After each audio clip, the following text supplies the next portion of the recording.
আসসালামু আলাইকুম রহমতুল্লাহি বারাকাতু। শাহিম ভাই, এখানে একটা মসজিদ, এই যেন ভাই 3 রাস্তা মসজিদটা, ও মসজিদ, ও একটা রাস্তা, ওই রাজনগর গেছে, এটা রাজনগর বাজার। আর ও একটা হইলো গ্রামের ভিতর মসজিদ, ও গ্রামের ভিতর রাস্তা, গ্রামের ভিতর রাস্তার এটা হইলো গ্রাম। ও গিয়া মুন্সি বাজার যাই না, আবার কলেজ পয়েন্টও যাই ও রাস্তা, বুঝলেন। আমরা এনে 2টা টাইলস লাগাইছি মসজিদও।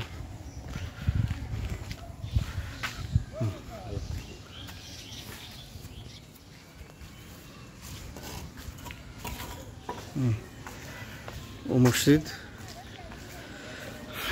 মসজিদও ও লাগানি গেল না সামনে, ও সামনের মসজিদটা লাগানি গেল না, ইনো মসজিদও লাগানি যেত না, তারা টাইলস লাগাইলে এটা ভাঙ্গা পড়ে যেতে পারে।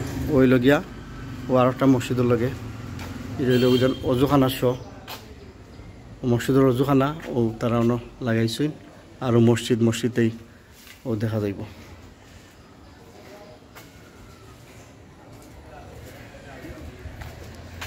ওইল গ্রামের ভিতর, ওইল গ্রামের ভিতর রাস্তা, আর ওইল মেইন 3 রাস্তা।